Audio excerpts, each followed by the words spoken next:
Wetlands are very special places, and bogs are very special wetlands. We're going to explore one with Christy Gerlach, and Christy is a park ranger at Indiana Dunes National Lakeshore. What's the name of this bog we're going to visit? We are about to enter Pinhook Bog. Pinhook Bog, and we're walking through this gate because not anybody can just kind of walk in here, right? Absolutely not. You need a ranger with you. So it has to be kind of a guided walk with one of you folks. So this is pretty special for me. I was here a long, long time ago, so I'm interested to see what it looks like. So shall we go? Can't wait to show you. All right. Christy, I mentioned a moment ago that bogs are a specific type of wetland. Maybe we could explain a little bit about what comprises a bog. When you have a bog, you have a wetland that has very little to no drainage. Okay. That's the key function of making it from a pond or a marsh or even a fen, which we do have in the national park, to a true bog. Okay, all right. And of course the plants can be specific to bogs. Sometimes the plants that you find in bogs you don't necessarily find in other types of wetlands, right? Yeah, there's plants here that are adapted to grow in this type of environment with acidic water and very little nutrients and oxygen. Okay, so that's part of what we're going to explore today. We're going to check out some of those really cool plants. Yeah, the unique plants of the bog. All right, let's go. Christy, as we've been walking along, I've been noticing this lush green ground cover, this moss, and I'm thinking this is pretty significant to the bog, right? It's very significant. Without this moss, we would be in water right now because we'd be in a pond. Oh, wow. About 4,000 years ago, this sphagnum moss became the dominant plant, thereby turning the Kettle Lake here into Pinhook Bog. We should explain what a kettle lake is, because that may be a term some people aren't familiar with. What is that? Well, we're on the Valparaiso Moraine right now, so kettle lakes dot this whole area, and they were lakes that were formed during the Ice Age when a chunk of the ice broke off and melted and kind of just dissolved itself right into this little pocket of the moraine, formed all these lakes here on the Valparaiso Moraine. And this particular lake turned into a bog because of this plant right here. Because of this plant, okay. This plant is so important to holding us up, and it can hold so much water inside of it. I'm going to take a little bit of it here, and I will be putting it back because we're in a national park, but you see nothing's dripping. But it's like a sponge. It just takes that water and just absorbs it. Wow. And it actually makes the water more acidic as it grows and flourishes here in the bog. And so the acidic water is, as you mentioned, something that the other plants have to adapt to.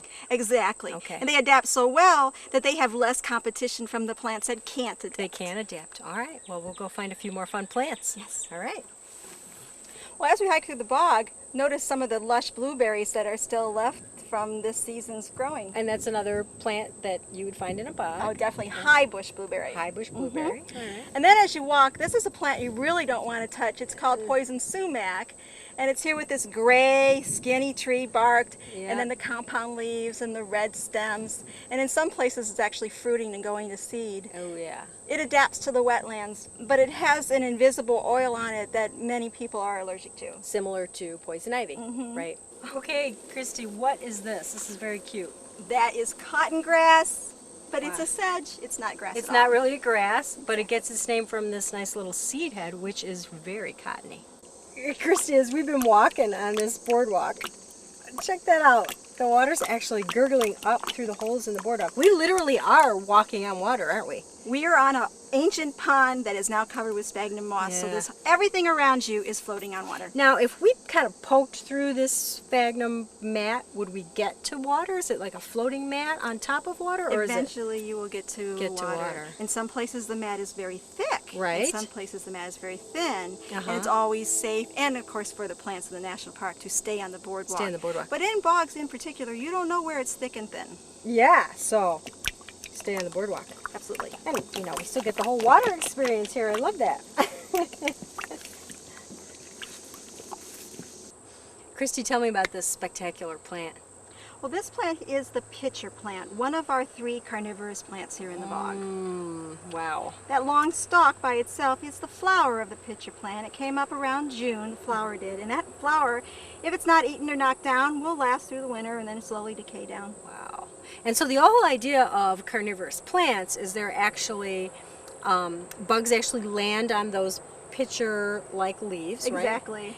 And then they can't, the insects can't keep a foothold and they slip can't keep down, a right? foothold. They're full of little tiny hairs. They all point down. It's a one-way street. Yeah. And it's somewhat slippery, a little bit of waxy maybe in between those hairs. And then when they get down there, there's some kind of a little bit of chemical that kind of puts the bug to sleep, and then it gets digested. There's not a lot of nutrition in bog soil because so the plants are relying on the insects. Is that how that works? They're getting nutrition from the bugs, right? Exactly. They're getting mainly their nitrogen from that insect. Okay. And then so there's not any other plant here that is competing as much with the pitcher plant who doesn't need that adaptation. So everything around us is adapted to live in this wet environment, low in nutrients. Somewhat like a wet desert, if you will. Oh wow, that's an interesting way. I mean, you wouldn't think of that, but I get what you're saying in terms of the nutritional value. So inside of this area where there's a little more open water, are there some other interesting plants in here? Is this where the bladderwort is? This is the bladderwort location. And it's floating in amongst here with the sphagnum moss. It's just kind of floating in a little mat, and we can pick some up. And now you can't see it with the naked eye, but inside of all these little plant particles, there are little tiny balloons or bladder. Oh, which is where it gets its name. Bladderwort. Wort's a name for plant. Okay. Bladder plant. Ah, okay. And if we put it in this magnifying glass, I can check it out up close. But what is the purpose of those little bladders? What do they do? Well, they're just floating in the water, and then as an insect will swim by, it creates somewhat of a motion current, somewhat. And the bladders will then open up and ingest the insect. Wow, so it's another insect-eating plant, another carnivorous plant, right? Mm-hmm. And you can actually see those little pockets, those little bubbles in there, which is really cool. Neat. Now there's another insect-eating plant that grows here that perhaps some people are familiar with, because sometimes you can actually purchase a similar variety in plant stores.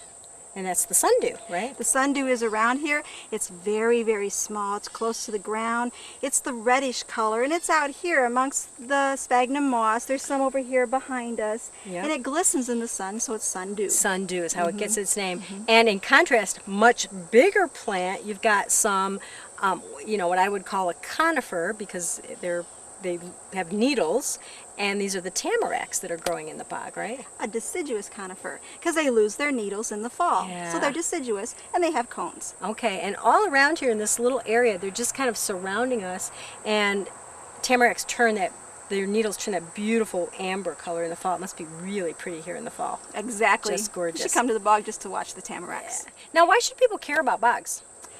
You know, down here in northwest Indiana, this is an unusual habitat. This is a gift of the glaciers that we still have left. And bogs take thousands of years to create. If you go in and you drain this wetland, you'll never get it back. This is a very unique ecosystem in the national park. Okay, so it's really good to preserve it. And of course, the biodiversity here in this bog is amazing. All kinds of plants, all kinds of insects, all kinds of birds coming to eat the insects. We've heard catbirds and all kinds of things. So they are very, very special places. This bog in particular, if people wanted to visit Pinhook Bog, you mentioned that it's got to be with a park ranger. So how would people find out about a program?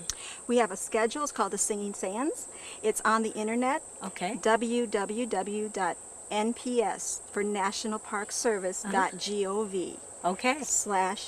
/Indu, I-N-D-U. Okay, for and that's Indiana when you dudes. can get the activity list. Oh, great. All right, and we'll put that information on our WNIT website, and people can find it right away in case they want to come to this really special place. Thank you. Thanks for sharing. This is beautiful here. Oh, you're welcome. Thanks.